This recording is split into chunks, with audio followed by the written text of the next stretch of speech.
আমি বাসায় ফোন দিতে পারছি না। ওই মুহূর্তে শুধু আমি টিকে থাকার জন্য চেষ্টা করছি যে আমার ব্লিডিং বন্ধ করতে। আমি ওদেরকে বলছি আমার ব্লিডিং যেভাবেই পারো তোমরা বন্ধ করো। যে হারে রক্ত পড়ছে পানির কলের মতো, আউট অফ ব্লিডিং আমি মারা যেতে পারতাম যদি আমি 1-1.5 ঘন্টার মধ্যে ট্রিটমেন্ট না নিতে পারতাম। আসসালামু আলাইকুম সকলকে। আমি কর্নেল ফেরদৌস আজিজ। 2011 সাল থেকেই আসলে আমি এই ফ্যাসিস্ট রেজিমের বিরুদ্ধে লড়ছি। আমি কোনো দলের সদস্য না, বাট একজন নাগরিক হিসেবে, একজন রিটায়ার্ড সৈনিক হিসেবে আমি সবসময় দেশ নিয়ে চিন্তা করি এবং সেই থেকেই 2011 সাল থেকেই আমি মাঠে বিভিন্ন সভা সমিতি, মিছিল, মিটিং, প্রেস ক্লাবে, ডিআরইউ বা অন্যান্য বিভিন্ন সেন্টারে, কোনো সেমিনারে বা প্রেস ক্লাবের সামনে মানববন্ধনে, শহীদ মিনারে, কখনো জাদুঘরের সামনে, বিভিন্ন সভায়, পল্টনে, এমনকি গোলাপবাগ মাঠে, মানে এমন কোনো আন্দোলন, মোটামুটি বড় ধরনের আন্দোলনগুলো বাকি নেই যেগুলোতে আমি অংশগ্রহণ করি নাই। তো একজন নাগরিক হিসেবে আমি সবসময়ই চেষ্টা করেছি দেশের জন্য কাজ করার, অন্যায়ের বিরুদ্ধে লড়ার। যেখানেই দেখেছি অন্যায় আমি আমার ভয়েস রেজ করেছি। এটা মাঠে ঘাটে সশরীরে যেখানে যেখানে যাওয়া দরকার আমি সবসময় ছিলাম। আর এছাড়াও আমি 2012 সাল থেকেই সোশ্যাল মিডিয়াতে, স্পেশালি ফেসবুকে আমি সবসময়ই অ্যাক্টিভ ছিলাম। আমি খুব বেশি অ্যাক্টিভ থাকতাম, যে কারণে অনেক সময় আমার ফেসবুক অ্যাকাউন্ট বহুবার খেয়ে দিয়েছে গত 16 বছরে।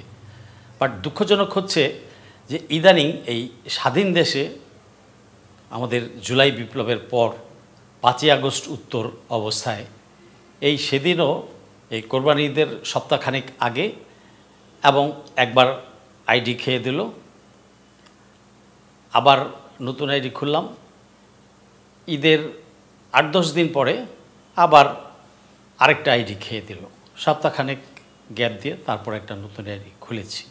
যাই হোক, সোশ্যাল মিডিয়াতে আমি সবসময় অ্যাক্টিভ ছিলাম।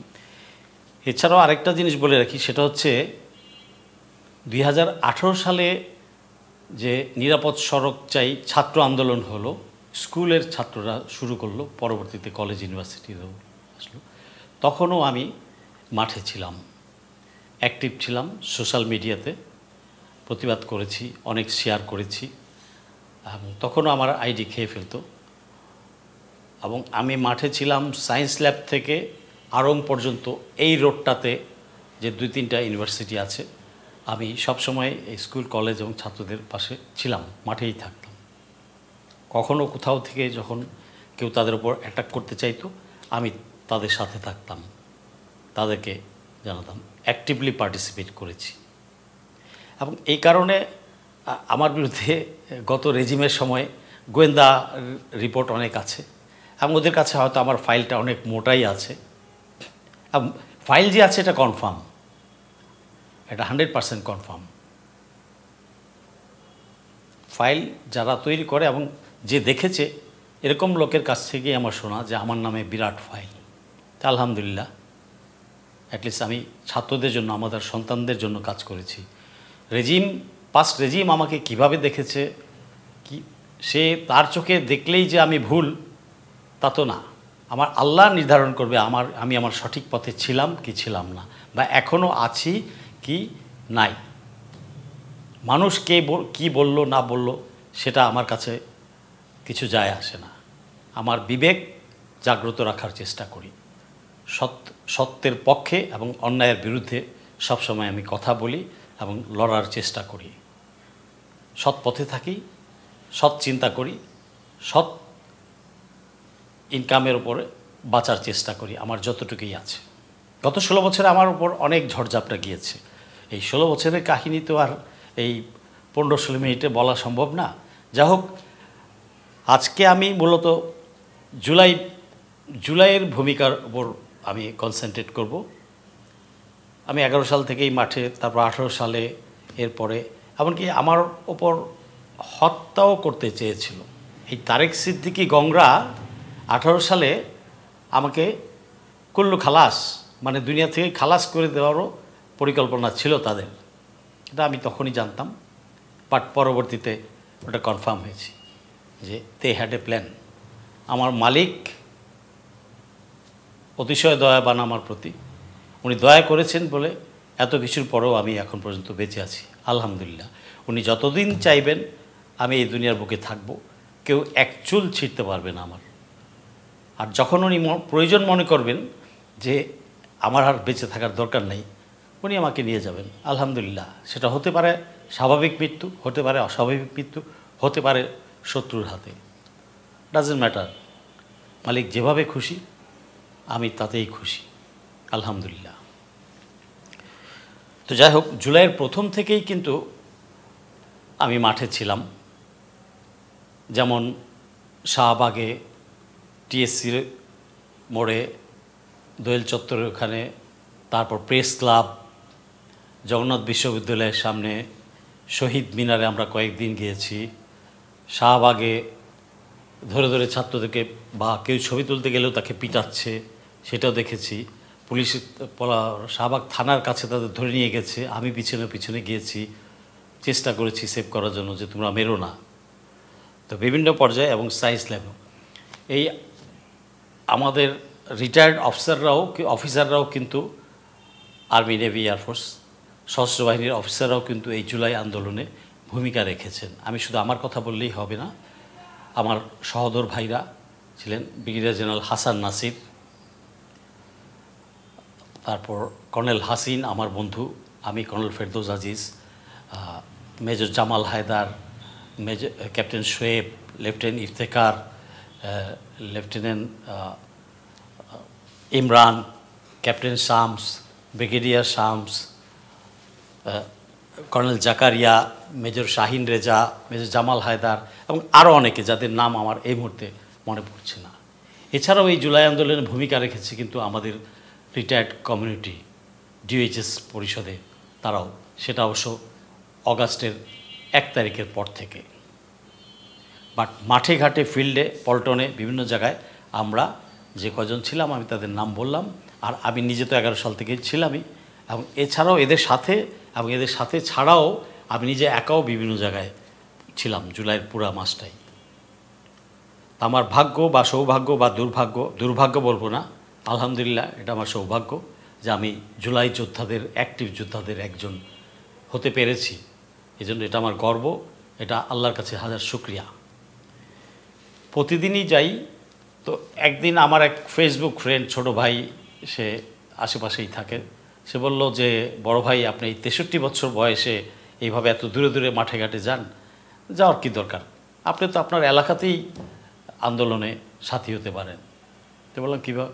বলে মহৎপুরেই তো আছে, আপনার বাড়ির কাছে, আপনি করেন, আপনি থাকেন। তো যাই হোক, 19শে জুলাই, আমার 19শে জুলাই, সেটাই আমি আজকে বর্ণনা করব। আমার 19শে জুলাই, এই 19শে জুলাই কিন্তু আমার হৃদয়ে গেঁথে গেছে, এবং যেটা আমাকে এই জুলাই জাগ্রত থাকুক এই মর্মে কাজ করার জন্য এটা আমার অনুপ্রেরণা, এটা আমার দায়িত্ব। 19শে জুলাই সকাল থেকেই আমি বাসায় ছিলাম, হঠাৎ দেখি সকালবেলা দেখি হেলিকপ্টার চক্কর মারছে। বাইরে গেলাম, তাকালাম, ছাদে উঠলাম, হেলিকপ্টার দেখতে পেলাম চক্কর মারছে। তো হেলিকপ্টারের ভাবভঙ্গি দেখে একটু অ্যাগ্রেসিভ মনে হলো। আর বাইনাও বিভিন্ন জায়গায় তো খবর পেয়েছি সোশ্যাল মিডিয়াতে যে বিভিন্ন জায়গায় গুলি হচ্ছে, পুলিশ গুলি করছে, ছাত্রলীগ গুলি করছে, ছাত্রদের মারছে। সোশ্যাল মিডিয়ার বদলতে আমরা দেখতে পাচ্ছি, ইউটিউবেও দেখতে পাচ্ছি, এবং মানুষের মুখেও শুনছি।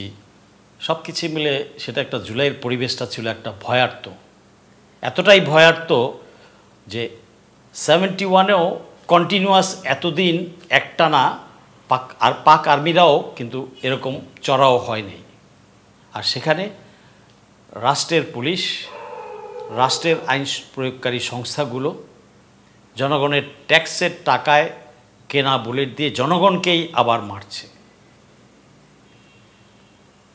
এবং ওই সময়টাতে দোকানপাট বন্ধ, রাস্তাঘাট খালি। 71-এ যখন কারফিউ দিত, মাঝে মাঝে বাজার করার জন্য আবার কারফিউ তুলে নিলে ছুটে যেতাম। ওই দিনগুলোতে যেমন একদম নীরব, শুনশান নীরবতা, তারপরে খালি খা করছে, ঠিক এই জুলাইয়ের মাঝামাঝির পরের দিনগুলো কিন্তু ওই রকমই যাচ্ছিল এলাকায় আশেপাশে, যা দেখতে পেয়েছি। দোকানপাট 90%ই বন্ধ, গাড়ি চলাচল কম, লোক চলাচল কম। আন্দোলনকারীরা ছাড়া বাকি নর্মাল কাজের জন্য লোকজন খুব একটা বের হতে দেখিনি ওই সময়। যাই হোক, 19শে জুলাই সকালবেলা থেকে হেলিকপ্টার চক্কর মারছে মোহাম্মদপুর, আদাবর, শ্যামলী, ধানমন্ডি এলাকায় দেখতে পাচ্ছি, নিজের চোখে দেখা। তো এটা দেখার পর তারপরে মৃত্যুর মিছিল, এই লাশ একটার পর একটা ডেইলি পড়ছে, এটা দেখে তবে আবু সাইদ, মুগ্ধ, সাভারে ইয়ামিন, এরকম আরও আমার নাম এই মুহূর্তে মনে পড়ছে না। তো তাদের যে এই যে মৃত্যুর এগুলো দেখছি, তাতে আমি একজন স্বাভাবিক মানুষ হিসেবে, একজন বাবা হিসেবে, আমার সন্তানরাও তো ছাত্র, বাবা হিসেবে এটা আমি মেনে নিতে পারিনি। আর একজন দেশপ্রেমিক সৈনিক হিসেবে প্রশ্নই ওঠে না এটা মেনে নেওয়ার। কারণ কত হাসিনা রেজিমের আমি কোনো লেসপেন্সার ছিলাম না, তাদের কোনো হাসিনা রেজিমের কোনো উচ্ছিষ্ট ভোগী আমি না, কোনো বেনিফিশিয়ারি আমি বা আমরা যারা দেশপ্রেমিক অফিসার আছি তারা কেউ না। সো স্বাভাবিকভাবেই এই ফ্যাসিস্টের প্রতিবাদ করা এবং সশরীরে মাঠে যাওয়া, আন্দোলনে অংশগ্রহণ করা, এটা আমার রক্তের মধ্যেই ছিল। তো স্বাভাবিকভাবেই কোনো ইভেন আমার ফ্যামিলির, আমার সন্তানদের বাধাও আমাকে থামাতে পারেনি। আমার স্ত্রী প্রথম হয়তো তারপর আমার মুখের দিকে তাকিয়ে বুঝতে পারছে যে কর্নেল ফেরদৌসকে থামানো সম্ভব না, কারণ কারো কথা শুনবে না। তার কাছে, অর্থাৎ আমার কাছে আগে দেশ, তারপর অন্য কিছু। একদিন আমি আমার ওয়াইফকে বলেছি, দেশ বাঁচলে তুমি বাঁচবে, তাই সবার আগে দেশ, তারপরে পরিবার। হয়তো আমার পরিবার একটু মনক্ষুণ্ণ হয়েছে আমার কথায়, বাট বাস্তবতা তো তাই। এই দেশ স্বাধীন না হলে, স্বাধীন না থাকলে, আমাদেরকে যারা দেখতে পারে না, যারা আমাদের স্বাধীনতা চায় না, বিশেষ করে ভারত, নাম নিয়েই বলছি, ভারত চায় এই দেশকে অঙ্গরাজ্য করতে। আর এই দেশ যখন অঙ্গরাজ্য হবে, এই বাঙালি মুসলমানের কোনো অস্তিত্ব থাকবে না। লুক অ্যাট দেম, ভারতে ওরা কতটা নির্যাতিত হচ্ছে মুসলিমরা। আর এটা অঙ্গরাজ্য যখন বানাবে তখন তো আপনাকে কেটে মেরে সাফ করবে। গত 16 বছর ছিল ভারতের পাপেট সরকার। হাসিনা নামমাত্র দেশ চালাতো, রয়ের প্রেসক্রিপশন চলতো। আমাদের এখানকার যে লেসপেন্সাররা আছে এরাই কাজগুলা করতো। হাসিনা বলেছিল 2041 সাল পর্যন্ত থাকবে। 41 লাগতো না, সে যদি 29 পর্যন্তই থাকতো তাহলে হয়তো ফর্মালি এটা অঙ্গরাজ্য করে ফেলতো, ম্যাপ চেঞ্জ হয়ে যেত, ফ্ল্যাগ চেঞ্জ হয়ে যেত। অনেকেই হয়তো বলবেন, বাহ কী সুন্দর, কেমনে এটা সম্ভব। 2009 থেকেই মানুষকে আমি বলতে শুনেছি, আরে না, কীভাবে সম্ভব না। বাট বাস্তবতা কি বলে? বাস্তবতা তাই বলে যে 2009 থেকে ধীরে ধীরে আগ্রাসন বিভিন্ন জায়গায়, সব জায়গায় মাকড়সার জালের মতো আমাদের রাষ্ট্রযন্ত্রের সব জায়গায় ভারতীয় এবং ভারতের লেসপেন্সার এবং ওই পারের নাগরিক এসে এই পারে কাজ করেছে, এখনও করছে। 5ই আগস্টের পর হয়তো কিছু নড়েচড়ে বসেছিল, চলে গেছে, বাট আমার বিশ্বাস এখনই করছে। উপদেষ্টা নিজেই বলেছেন 26 লাখ, অনেকেই বলেছেন 15 লাখ, অবশ্যই 10 লাখের বেশি আছে, এখনও আছে। কেউ নাগরিকত্ব নিয়ে নিয়েছেন, পুলিশেও ভারতীয় নাগরিক ছিল যারা পালিয়ে গেছে আর আসে নেই, জয়েন করে নেই। এটা সরকার জানে না? অবশ্যই জানে। এদেশের গোয়েন্দারা জানে না? অবশ্যই জানে। এদেশের ব্যবসায়ীরা জানে না? অবশ্যই জানে। প্রতিটা জায়গায় আছে। তো 41 সাল লাগতো না, হয়তোবা 29 সালের মধ্যেই আপনার ফ্ল্যাগ চেঞ্জ হয়ে যেত। You agree or disagree, that's up to you. But আমার বিশ্বাস এটাই হয়ে যেত। ওই হয়ে যাওয়ার পরে বলতেন কি হলো, লাভ নাই। তো যাই হোক, জুলাইয়ের 15 তারিখে 19 তারিখে যখন সকাল থেকে এরকম অবস্থা, আমি তখন সেদিন আর দূরে কোথাও যাইনি। আমি এলাকাতে, যেহেতু আগের দিন ছোটো ভাইটা বললো আপনি এলাকাতেই থাকেন, তো আমি আশেপাশে ঘুরলাম এগুলাম। লাঞ্চের পরে বেসিক্যালি আসরের নামাজের পর আমি গেলাম, আসরের নামাজ পড়েই আমি গেলাম কাছেই শিয়া মসজিদের মোড়ে দেখলাম দুই পার্টি ফাইট করছে। ওই পশ্চিম দিক থেকে এক পার্টি, পূর্ব দিক থেকে আরেক পার্টি, ইট মারামারি হচ্ছে। হঠাৎ পুলিশ আসলো, পুলিশ ওদিকে 2-4 রাউন্ড ফায়ার করলো। পুলিশও বোকা বনে গেল, কে কি পুলিশও বুঝতে পারছে না কোনটা সরকারি দল মানে আওয়ামী লীগ আর কোনটা ছাত্র জনতা। যাক, এক পর্যায়ে পুলিশও ওখান থেকে ঘুরে চলে গেল। ইতিমধ্যে হেলিকপ্টার চক্কর মারতে থাকলো। ছেলেপেলেরা আমাকে বলছে, uncle uncle uncle uncle uncle সরে যান। বলতে বলতেই হেলিকপ্টার থেকে গুলিটা আমার বাম পায়ের 1 ফিটের মধ্যে পড়ল। একটু সরে গেলাম, তো আল্লাহর দয়া, that was A aim fire, aim করে ফায়ার করা লো ফ্লাইং হেলিকপ্টার থেকে। তো আল্লাহ বাঁচাইছে। এটা আমার মাথায় লাগতে পারতো, শোল্ডারে বা গায়ে, আমি হয়তো হেভিলি ইনজুর্ড অথবা মারাও যেতে পারতাম। সো আল্লাহ ওই দিন একবার আমাকে বাঁচিয়ে দিলেন। যাও, এরপরে মোড় থেকে ভিতরে গলিতে আসলাম। তো এদিকে আমার ঘরে আমার সন্তানরা অস্থির হয়ে গেছে, চারিদিকে গোলাগুলি, সন্ধ্যা কাছাকাছি হয়ে আসছে। তারা মার ওপর এক পর্যায়ে খেপে গেল, মা তুমি বাবাকে কেন ছাড়লা, কোথায় গেছে বাবা? এক পর্যায়ে অস্থির হয়ে আমার বউ ওই যে কাপড় পরা ছিল ওই স্যান্ডেল পাই বেরিয়ে গেল, গিয়ে দেখে গল্লির মাথায় আমি আছি। সে আমাকে টানা শুরু করলো, কথা বলছি আরও 3-4 জনের সাথে। তো আমি তাকেই দেখি যে আমার বউ টানতেছে, বলে চলো বাসায়, চলো চলো। আমি বললাম ভাই একটু থামো, একটু থামো, আমি এদেরকে বোঝাচ্ছি। তো ওখানে একটা বুড়া খাটাস ছিল, ওই খাটাসটাকে বোঝাচ্ছিলাম। খাটাসটা ওই ছাত্রদেরকে বাধা দিচ্ছিল। তাই আমি বললাম আপনি বাচ্চাদের হাতে অপমান হওয়ার জন্য আগেই আপনি সরে আসেন। তাকে শুধু ওখান থেকে সেভ করে নিয়ে আসছিলাম, আদারওয়াইজ ওই বাচ্চারা তাকে ওখানেই স্পটেই সাইজ আপ করতো। যাই হোক, সেটা গেল। বাসায় আসলাম, বনিয়া বাসায় আসার পরে আবার মাগরিবের আধা ঘন্টা আগে আবার বেরিয়ে গেলাম। কাছেই মসজিদ, নামাজ পড়ব, বেরিয়ে গেলাম শিয়া মসজিদে। গেলাম, দেখলাম পুরানো র্যাব অফিস যেটা ছিল শিয়া মসজিদের দক্ষিণ দিকে, সেটা দিকে উত্তেজিত ছাত্র জনতা ঢিল মারছে, কাজ ভাঙলো। শিয়া মসজিদের মোড়ে যে জাপান গার্ডেন সিটির সাথেই একটা বিদ্যুৎ অফিস আছে, তার পাশে একটা আওয়ামী লীগের ছোট্ট অফিস আছে, ওটাতে আগুন লাগিয়ে দিয়েছে। হোন্ডা পুড়ছে, ছেলেপেলের চিৎকার। প্রায় তখন বিকালে ছিল 500 থেকে 600, সন্ধ্যার আগে ওখানে দেখলাম প্রায় 3-4 হাজার ছেলেপেলে, ছাত্র জনতা, আবাল বৃদ্ধ বনিতা সবই ছিল। আমিও তাদের সাথেই ছিলাম। হঠাৎ এক পর্যায়ে মাগরিবের আজান দিয়ে দিল। আজান দেওয়ার সাথে সাথে আস্তে আস্তে অন্ধকার নেমে আসলো, গুলি শুরু হয়ে গেল। এটা উত্তর দিক থেকে, আদাবর থানা বরাবর দিক থেকে। এত লাশের মিছিল, মৃত্যু, সন্তানতুল্য ছাত্রদের মৃত্যু দেখতে দেখতে আমি আমার মধ্যে স্বাভাবিক ছিলাম না। সেদিন সেই সন্ধ্যায় আমি গুলি হচ্ছে, আমি গুলির দিকেই আগাচ্ছি। এদিকে ছাত্র জনতা ডিসপার্স হয়ে গেছে, আশেপাশে গলিগুলোতে ঢুকে গেছে।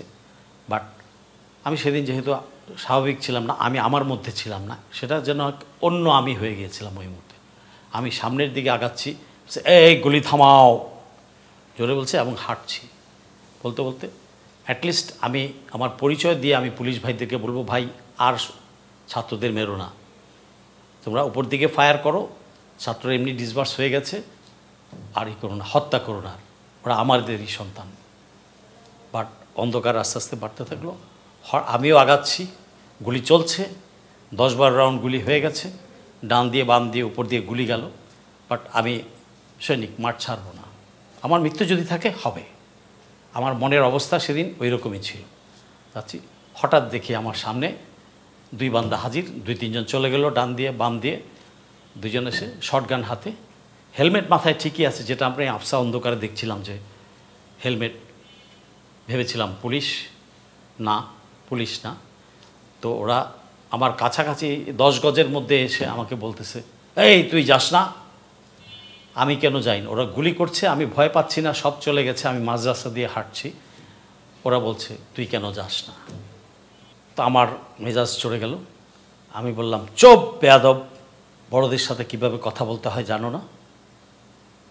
ও আরও কাছে চলে আসছে, 3-4 গজের মধ্যে, কয়েক সেকেন্ড পর আরেকটা চলে আসছে, আমাকে দুই সাইড থেকে ঘিরে ধরেছে।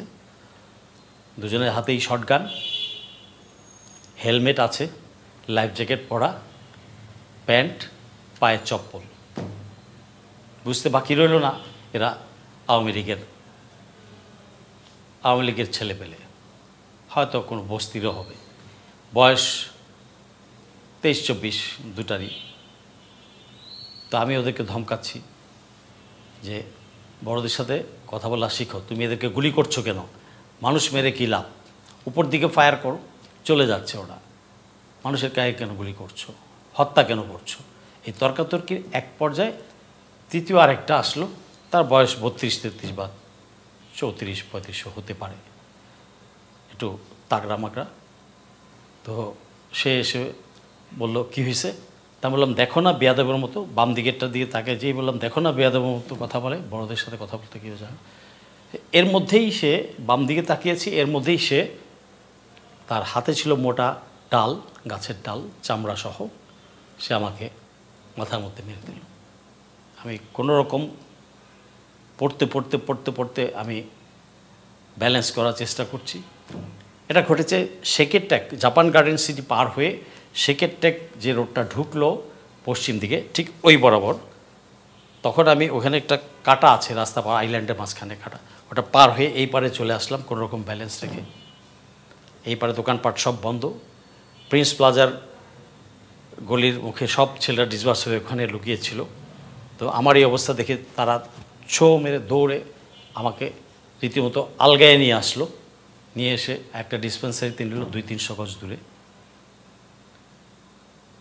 তো ওরা আমাকে এমনভাবে আলগে নিয়ে এসছে, আমার এক পা একবার পড়ছে মাটিতে, আরেক পা আরেকবার পড়ছে, চশমা রক্তে ভরে গেছে, দেখতে পাচ্ছি না। আমি শুধু বারবার এমনি করে জায়গাটা দেখার চেষ্টা করছি, আপ ডাউন করে। ফাটাটা বেশ বড় হয়েছে, ছবিটা দেখতে পাবেন, কলের পানির মতো পড়ছে, চশমা ভেজা, মোবাইল, এই মোবাইলটাই সেদিন ছিল। জুলাইয়ের পর, আগেরটা হারিয়ে গেছে, জুলাইয়ের 15 তারিখে এই মোবাইলটা কিনেছি, 19 তারিখের ঘটনা। মোবাইল লেপটে গেছে, কল করার চেষ্টা করি, হচ্ছে না, সামনে মুছি, হচ্ছে না, কারণ সামনে গেঞ্জিতেও তো রক্ত, পিছনে মুছে কোনো রকম করলাম। ওরা দৌড়ে প্রায় 200 গজ দূরে নিয়ে একটা ডিসপেন্সারিতে নিল, ডিসপেন্সারি ঢুকতে দেবে না, কলাপসিবল গেট লাগিয়ে দিল, ছেলে পেলে ধাক্কাচ্ছে, আঙ্কেলের রক্ত থামাও, ব্যবস্থা করো, নাহলে ভেঙে ঢুকবো। তা আমি ওদের বুঝালাম বাবা এই করো না। একজন শুধু আমার সাথে ঢুকলো, ওরা যখন দেখলো বসে চুরি করে যে এটা তো বিরাট ফাটা চওড়া, ওদের কাছে কিছু করার নেই। ওরা বললো যে আসলে তো ওদের কিছু করার নেই, বলে আমরা তো ওষুধ বিক্রি করি, আমাদের কাছে অপারেশন বা সেলাইয়ের কোনো জিনিসপত্র তো নাই। তো যা হোক, তারা একটা বড় তুলা দিল, তুলেতে চেপে ধরে আবার বেরিয়ে আসলাম সরোয়ার দিতে যাব বলে। আমার 2টা গলি পরে আমার এক ছোট ভাই থাকে, তো তাকে ফোন দিলাম যে আসো তুমি, আমি ইনজুর্ড, কোথায়, এইখানে আছি। 2-3 মিনিট ওয়েট করলাম ওর জন্য, অটো রিক্সা দিয়ে সোহরাওয়ার্দী হাসপাতালের উদ্দেশ্যে রওনা দিলাম। সোহরাওয়ার্দী হাসপাতালে যেতে যেতে মনে হলো আমি কি সোহরাওয়ার্দী যদি না পৌঁছতে পারি, হয়তো মিরপুর রোডে, মেইন রোডের উপরে পুলিশ আছে, একটা গুলি খরচ করবে, ও আন্দোলনকারী, একটা ঠুস, আমার ওখানেই শেষ। হয়তো আমার লাশ পাওয়া যাবে, কেউ পাবে, কেউ হয়তো পাবে না, আর পেলেও মর্গে হয়তো 7 দিন 14 দিন পরে আমার বউ বাচ্চা খুঁজে বের করতে পারবে। অথচ বাসা থেকে 200-300 গজের মধ্যেই কিন্তু ঘটনা। আমি বাসায় ফোন দিতে পারছি না, ওই মুহূর্তে শুধু আমি টিকে থাকার জন্য চেষ্টা করছি যে আমার ব্লিডিং বন্ধ করতে। আমি ওদেরকে বলছি আমার ব্লিডিং যেভাবেই পারো তোমরা বন্ধ করো, যে হারে রক্ত পড়ছে পানির কলের মতো, আউট অফ ব্লিডিং আমি মারা যেতে পারতাম যদি আমি 1-1.5 ঘন্টার মধ্যে ট্রিটমেন্ট না নিতে পারতাম। আমি ডাক্তারের কাছে পৌঁছেছি উইদিন 30 মিনিটস। যদি 1 ঘন্টা আমি ডক্টরের কাছে পৌঁছার আগে যদি আমার 1 ঘন্টা পার হয়ে যেত, আমি হয়তো সেদিন নাও বাঁচতে পারতাম, আউট অফ ব্লিডিং হয়তো আমি মারা যেতাম। মানলাম পুলিশ গুলি করবে মিরপুর রোডে, সেটা অনেক পরের ব্যাপার, তার আগেই হয়তো যদি আমি পৌঁছতে না পারতাম মারা যেতাম। অথচ আমি কিন্তু আমার বাসায় ফোন করে জানাবো কি জানাবো না, এই যে একটা মানসিক দোদুল্যমান অবস্থা, এদিকে ব্লিডিং চলছে, রক্তবন্ধ, আমি বাঁচবো কি বাঁচবো না, এই যে একটা মানসিক কি বলবো, কি একটা অবস্থা ওই সময়ে। আবার সুস্থ মানে একটু শক্ত থাকারও চেষ্টা করছি। আউট অফ প্যানিক তো মারা যায় অনেক মানুষ, আমি প্যানিকটা যাতে না হয়ে যায় সেদিকে খেয়াল রাখছি। আবার তুলা চেপে ধরছি, আবার কল করতে গিয়ে আবার থেমে গেলাম। তো যদি কল করি আর ওরা চলে আসে, চারিদিকে গুন্ডা পান্ডা কুত্তালীগ ছাত্রলীগ ঘুরছে, পুলিশ ফায়ার করছে হেলিকপ্টার থেকে, চলছে সন্ধ্যার পরেও গুলি। হয়তো দেখা গেল যে আমার ফুল ফ্যামিলি মারা গেলাম, তার চেয়ে আমি মারা যাই, ফ্যামিলি বাঁচুক। এই নিজের সাথে যে যুদ্ধ করা, এটাই করতে থাকলাম। আবার একটা সময় মনে হলো যদি আমার বউ কোনোদিন লাশ না পায়, হতে পারে 15 দিন পরে পেয়েছে, তখন আমার একটা কথা মনে পড়লো, 1084 মা। আজ থেকে 43 বছর পরে, 43 বছর আগে 1982 সালে একটা বই পড়েছিলাম, সেটা নকশালি আন্দোলনের উপর লেখা। বইটার নাম 1084 মা, মহাশ্বেতা দেবী তার রাইটার। তো লাস্টে গল্পের শেষ অংশে গিয়ে প্রকাশ পেয়েছে 1084 মা নামকরণ কেন হলো। খুঁজতে খুঁজতে ডেড বডি গিয়ে পেয়েছে মর্গে, পায়ের বেরিতে নাম্বার লেখা 1084 মা। তখন আমার মনে হচ্ছিল হতে পারি আমি হয়তো 1084, 1584 বা 2084 কেউ, হয়তো আমার বউ বাচ্চা খুঁজতে খুঁজতে আমাকে ওখানে পাবে, নাও পেতে পারে। পরে তো দেখলাম লাশ আগুনেও পুড়িয়ে দিয়েছে, ভাগারেও ফেলে দিয়েছে, হতে পারে। এই যে নিজের মনের সাথে যে একটা শক্ত থাকার যে একটা ওই মুহূর্তের যে মানসিক একটা অবস্থা, এটা আসলে আমি এই মুহূর্তে ভাষায় বলে বোঝানো সম্ভব না। যা হোক, সরদি হাসপাতাল যেতে যেতে অর্ধেক পথেই আমি আমার সেই ছোটো ভাইটাকে বললাম, আরও ছেলেপেলে 2-3টা আছে, অটো রিক্সা, ওই ইঞ্জিন চালিত যে রিক্সাগুলো, 3-4 জন উঠলো, সবাই ধরে রাখলো আমাকে মাথা টিপে যাতে ব্লিডিং করা যায়। তো তখন মনে হলো, তাদেরকে বললাম যে আমার একজন ফ্যামিলি ডক্টর আছে এই সোহরাওয়ার্দী মেইন রোডে পড়ার আগেই, তোমরা ওখানে আগে চলো। তো ওখানে গেলাম, আল্লাহর রহমত, কপাল ভালো, তাকে পেলাম। ওই পরিস্থিতির কারণে সেদিন সে যেতে পারেনি। ঢাকার বাইরে তার 2টা ক্লিনিক আছে যেখানে সে চলে যায় প্রতিদিন 3টা থেকে 4টার মধ্যে, সেদিন যায়নি। আর যায়নি বলেই আমি তাকে গিয়ে পেয়েছি। গিয়ে বললাম, এই অবস্থা ভাই, এই অবস্থা। সেও বসা ছিল, তার অ্যাসিস্ট্যান্ট, ওটা একটা তার চেম্বার, তার ক্লিনিক কিন্তু অন্য জায়গায়। তো দেখে তাড়াতাড়ি আমাকে বিছনায় শোয়ালো, শুয়ে চুল টুল কেটে দিল তার অ্যাসিস্ট্যান্টরা, ব্লিডিং মুছে আমার মুখটা পরিষ্কার করে দিল। পরে সেই গেঞ্জিটা ফেলে দিয়েছি, রক্তমাখা গেঞ্জি। তারপর তারা সরওয়ার্দীতেও কথা বলল, ওপাশ থেকে উত্তর আসলো যে ভাই এখানে পাঠায়েন না, লাভ নাই, ওরা নিয়ে যাচ্ছে সব ধরে, হয় পুলিশ নিয়ে যাচ্ছে, না ছাত্রলীগ কুত্তালীগ নিয়ে যাচ্ছে, এখানে আমরা ট্রিটমেন্ট দিতে পারছি না। That was the reality in July. আজকে অনেক সাহেব লোকরা অনেক কথা বলবেন, গদিতে বসে অনেক কিছু বলা যায়। আজকে যখন নরমাল অবস্থা, অনেক কিছু কল্পনাই করতে পারেন না, পারবেনও না। তো সেটাই ছিল সেই দিনকার বাস্তবতা। সেই দিনগুলোতে প্রাইভেট হাসপাতালগুলা, ক্লিনিকগুলা গেট বন্ধ করে দিচ্ছে, বাচ্চারা কাতরাচ্ছে চিকিৎসার জন্য। অনেক 99% পাবলিক প্রাইভেট ক্লিনিক সেন্টারগুলা বা হসপিটালগুলা তাই হয়েছে। ঢাকা মেডিকেলে কিছু অ্যাকোমোডেট করতে পেরেছে, অন্যান্য সরকারি মেডিকেলও ঠিক 100% এভাবে ট্রিটমেন্ট দিতে পারেনি। তাদের খাতা রেজিস্টার সহ নিয়ে চলে গেছে। লাস্ট যেখানে আসছিল গিয়ে আসলে চিহ্নই নাই। মাফিয়া হাসিনার নির্দেশে এগুলো সব। ওই সময়ে চিকিৎসকরাও চিকিৎসা দিতে ভয় পাইতো, তাদের জানা নিরাপত্তা কে দিবে। ওটাই ছিল বাস্তবতা জুলাইতে, ওটাই বাস্তবতা ছিল। তো আমি সেদিন, আমার কপাল ভালো, আল্লাহর রহমত, যদি ওই ডাক্তারটা সেদিন না থাকতো, ঢাকার বাইরে চলে যেত, তাহলে আমাকে বাধ্য হয়ে সরওয়ার্দীতে যেতে হতো। আর সরওয়ার্দীতে যেতে হলে আজকে আমি আপনাদের সামনে কথা বলতে পারতাম কি না, সম্ভাবনা খুবই কম। তো যা হোক, সেলাই দেওয়ার পরে আসলাম বাসায়, খুবই অসুস্থ, খুবই দুর্বল, সে স্যালাইন দেওয়া হলো, 4টা অ্যান্টিবায়োটিক দেওয়া হলো। তারপরে আমি বিছনায় এপাশ থেকে ওপাশ করতে গেলেই মনে হতো যেন আমার শরীর থেকে সব চলে যাচ্ছে। আমি একবার ভয়ে মেয়ের নাম ধরে ডাক দিলাম, পরে দেখছি মেয়ে তো বেডরুমে নাই।